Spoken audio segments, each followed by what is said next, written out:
¿Cómo es que alguien se ofende tanto porque toquen con el pie una prenda de ropa con ciertos colores? ¿Por qué sentimos que necesitamos defender la cultura de nuestro país, a veces al grado de agredir a otros o arriesgar nuestra vida? ¿Cuál es el origen del nacionalismo y de dónde sacamos esa idea de que mi país es mejor que el tuyo? Las personas tenemos necesidad de saber quiénes somos, pero aunque pareciera que es un asunto individual, no tenemos más opción que definir nuestra identidad a partir de nuestras relaciones. ¿A quiénes nos parecemos y de quiénes nos distinguimos? ¿A qué grupo pertenecemos y quiénes no pertenecen a él? Los estados-nación que actualmente parecen tan naturales no han existido desde siempre. Al principio, la identidad se construía a partir de grupos muy pequeños, clanes unidos por vínculos familiares que competían y colaboraban entre ellos y se distinguían por su manera de vestir, por ejemplo. Los territorios de estos grupos no tenían fronteras exactas ni instituciones formales. A estas organizaciones con territorios y cultura comunes puede llamárseles naciones, pero aún no estados. Después surgen los reinos. Una clase dirigente con una organización jerárquica es capaz de gobernar a grupos más grandes y controlar territorios más extensos. Además, los reyes empiezan a redactar normas para facilitar la convivencia de grupos más diversos. Esto es posible gracias a que se empiezan a compartir creencias religiosas, lenguas y costumbres. Es el surgimiento del Estado.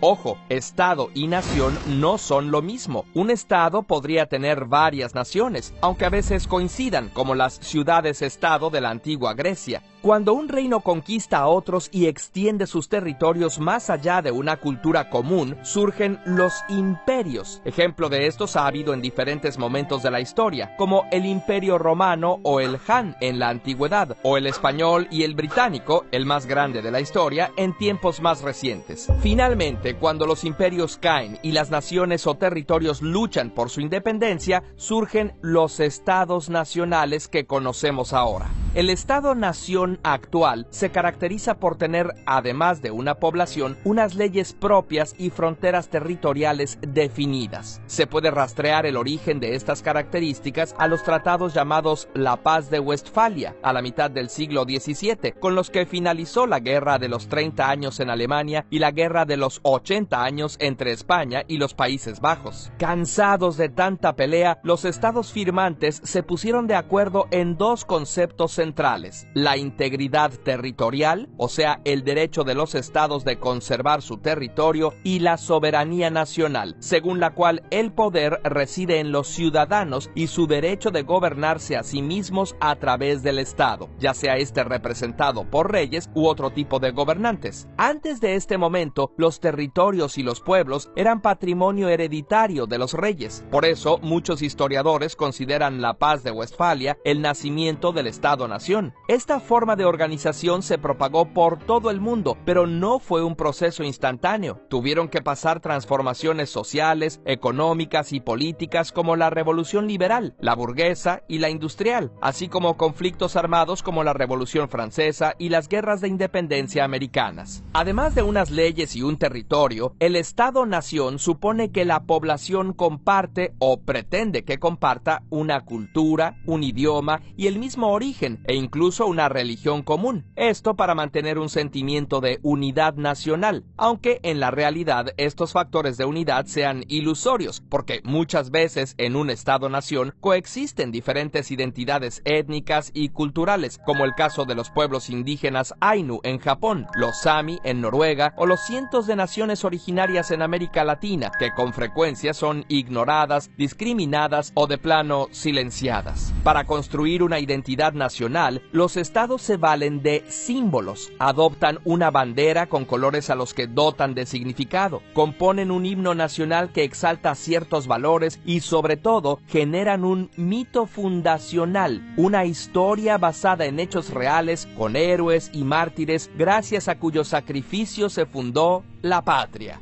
En este sentido, la identidad nacional no se diferencia mucho de una religión. Así, el nacionalismo nos da ese sentimiento de pertenencia que puede ser muy fuerte. un amor por lo propio que lleva a algunos a dar la vida por la patria, o, en casos de fanatismo, a matar o matarse incluso por algo tan poco relevante como los eventos deportivos. ¿El nacionalismo es malo o es bueno? Algunos autores distinguen entre un nacionalismo etnocultural malo y un nacionalismo civil bueno. El primero es uno en el que se requiere pertenecer a la misma etnia y cultura para ser admitido, y las demás son discriminadas o destruidas, como en el caso extremo del nazismo y su intento de exterminar a judíos y romaníes. Mientras que el civil implica un reconocimiento libre y voluntario de las instituciones y cultura del país al que pertenecemos y en el cual pueden incluirse varias etnias y culturas, y se suele poner el ejemplo de Estados Unidos, en donde la ciudadanía no depende de tu origen etnocultural. Sin embargo, todos los estados-nación están construidos en torno a un grupo social dominante, y los demás tienen que adaptarse o desaparecer. En el caso de México, por ejemplo, se hablan 68 lenguas originarias, pero hace 200 años, 60 de cada 100 personas hablaba una de ellas, y hoy son solo 3 de cada 100, y muchas están desapareciendo.